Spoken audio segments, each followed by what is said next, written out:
Afternoon everybody, Car Biker here. Taking the Honda out for a spin again. Got Graham ahead of me. I have no idea where we're going now. He's leading the way.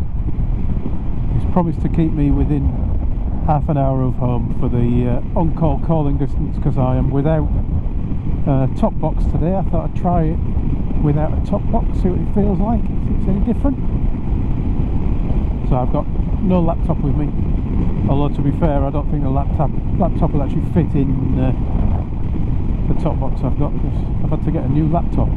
Mine, well, just died a death, and the new one's a little bit physically bigger, so maybe out of luck I might have to go to a backpack for that kind of thing. Still on the Honda. Before Graham turned up I was taking the Kawasaki to bits. I've been spared on by my work colleague with his ZX6R, who has only just got into bikes and he's already doing all the jobs. The other day his bike wouldn't start. He can't actually ride it yet because he's not got it insured, but it wouldn't start, and he ended up having to do cleaning the carbs. I thought, well, I best pull my finger out, so I've got my tank off on my Kawasaki at the minute, ready to put in new spark plugs and a new air filter. Going to switch over to one of those K&N ones. So I bought that filter a little bit more expensive than the standard Kawasaki one. I think the standard Kawasaki was about £5 cheaper or something. But the Kawasaki one only lasts 11,500 miles, and the K&N apparently is good for 50,000 miles before you have to take it out, clean it and re-oil it, and then you can put it back in again, and they claim to guarantee it for the life of the bike. So rather than buying a new one every year, I thought I'd give that a try.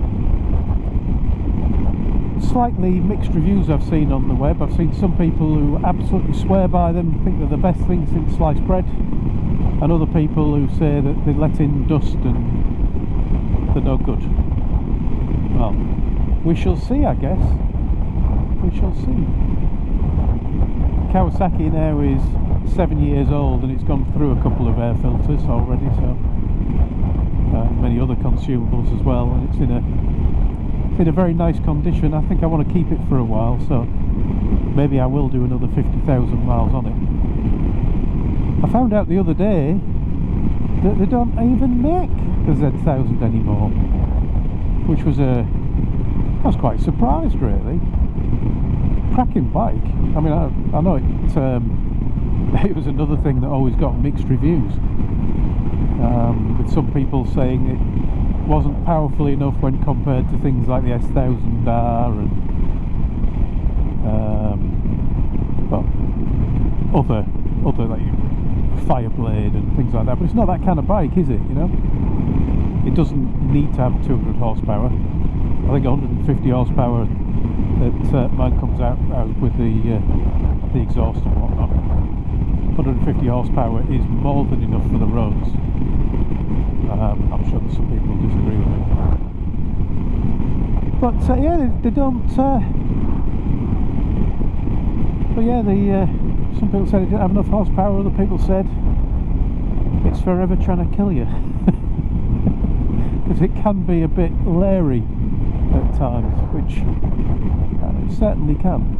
It certainly can indeed.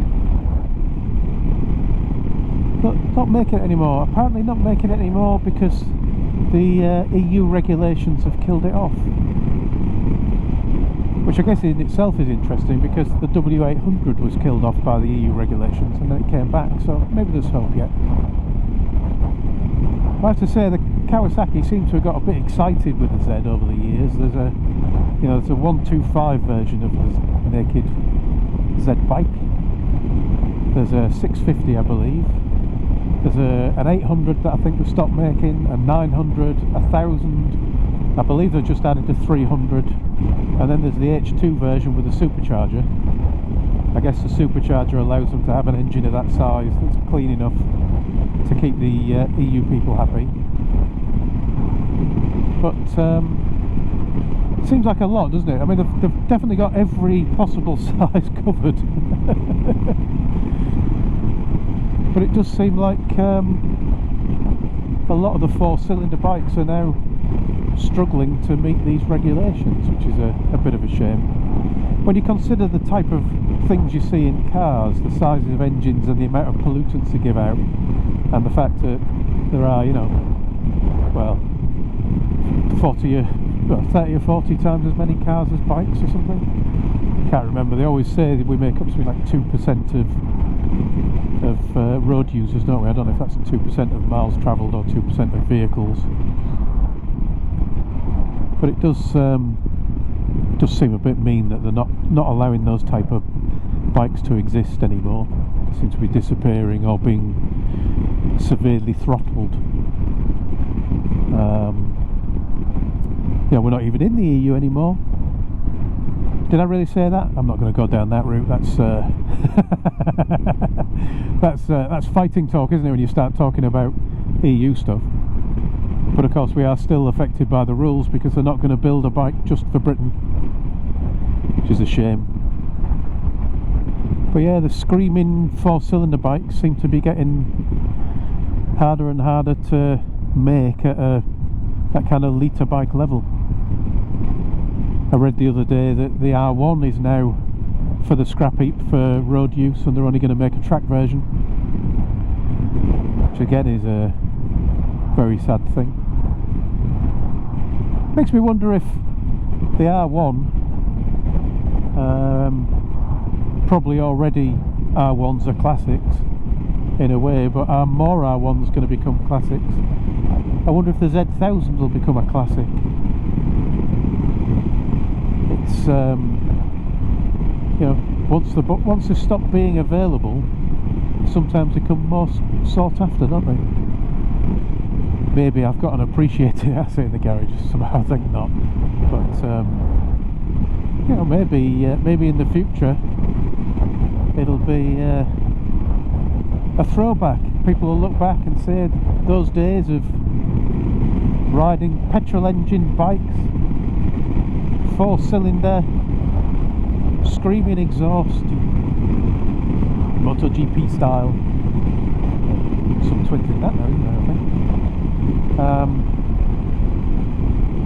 Maybe that would be something we all look back on wistfully.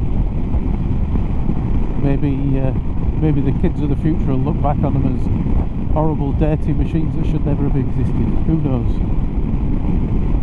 To me, though, it's just a cracking little bike. I should really have done a review on it by now. I'm coming up to 7 years of ownership on that bike. I really should have reviewed it.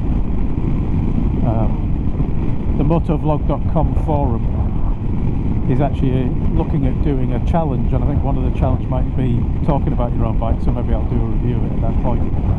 I think I can probably say that it would be realistic for me to call that a long-term review. Anyway, I'm just waffling now, so I shall get back to just enjoying my ride. I'll say thank you for watching. Ride safe, everyone. I'll talk to you all again soon.